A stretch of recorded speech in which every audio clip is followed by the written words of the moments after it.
ഏവർക്കും ട്രീ ഹോമിലെ പുതിയ എപ്പിസോഡിലേക്ക് സ്വാഗതം. ഇന്നിവിടെ തയ്യാറാക്കുന്നത് അവൽ കൊണ്ടുള്ള ലഡുവാണ്. അവൽ ലഡു തയ്യാറാക്കാനായി 2 ഗ്ലാസ് അവൽ നല്ലവണ്ണം വറുത്തെടുക്കുക. അവൽ നല്ലവണ്ണം മൊരിഞ്ഞു വന്നിട്ടുണ്ട്. ഇതിനെ ഒരു പാത്രത്തിലേക്ക് മാറ്റിയ ശേഷം 1 കപ്പ് തേങ്ങ നല്ലവണ്ണം വറുത്തെടുക്കാം. തേങ്ങയിലുള്ള ജലാംശം മാറുന്നത് വരെ തേങ്ങ വറുത്തെടുക്കാം. തേങ്ങ നല്ലവണ്ണം മൊരിഞ്ഞു വന്നിട്ടുണ്ട്. ഇതിനെ മറ്റൊരു പാത്രത്തിലേക്ക് മാറ്റി വയ്ക്കാം. നേരത്തെ വറുത്ത് വെച്ച അവൽ ഇവിടെ പൊടിച്ചെടുത്തിട്ടുണ്ട്. ലഡു തയ്യാറാക്കാനായി 1/4 കിലോ ശർക്കരയാണ് ഇവിടെ എടുത്തിരിക്കുന്നത്. ഇതിനെ നല്ലവണ്ണം ഉരുക്കിയെടുക്കാം.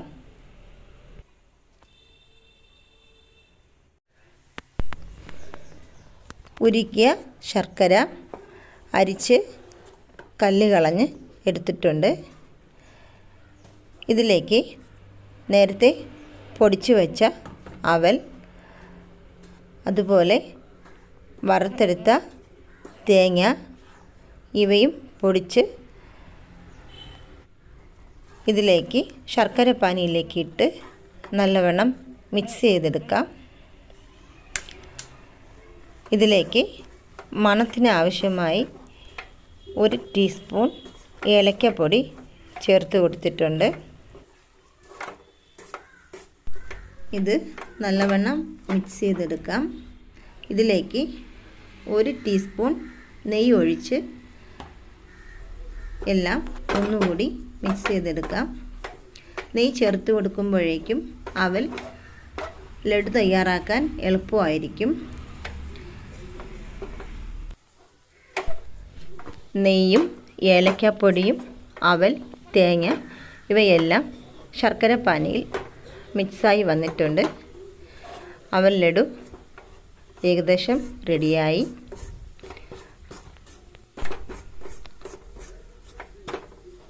അവൽ ലഡു തയ്യാറാക്കാൻ ആവശ്യമായ ബാറ്റ് റെഡിയായിട്ടുണ്ട്. ഇതിനെ ഇനി തണുക്കാനായിട്ട് വയ്ക്കാം.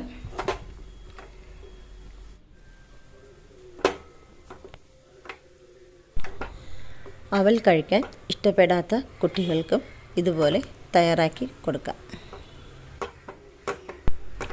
ഇത് ഒരു 4 മണി പലഹാരമായി ഉപയോഗിക്കാം. ഇത് എയർ ടൈറ്റ് കണ്ടെയ്നറിൽ സൂക്ഷിച്ചാൽ ഒരാഴ്ച വരെ കേടുകൂടാതെ ഇരിക്കും. ലഡു തയ്യാറാക്കാൻ ആവശ്യമായ ബാറ്റ് തണുത്തിട്ടുണ്ട്. ചെറു ചൂടോടു കൂടി ഇവയെ ചെറിയ ഉരുളകളാക്കി എടുക്കാം. ലഡുവിൻ്റെ ഷേപ്പ് കിട്ടാനായി കയ്യിൽ അല്പം നെയ്യ് തടവി ചെറിയ ഉരുളകളാക്കി എടുക്കാം. കയ്യിൽ നെയ്യ് തടവുമ്പോഴേക്കും ലഡുവിൻ്റെ ഷേപ്പ് കിട്ടും. അങ്ങനെ എല്ലാം ചെറിയ ഉരുളകളാക്കി എടുക്കാം.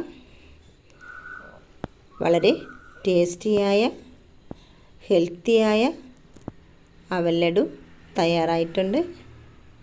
നിങ്ങളും ഇതുപോലെ ട്രൈ ചെയ്യുക. നിങ്ങളുടെ വിലയേറിയ നിർദ്ദേശങ്ങളും അഭിപ്രായങ്ങളും അറിയിക്കുക. ബൈ.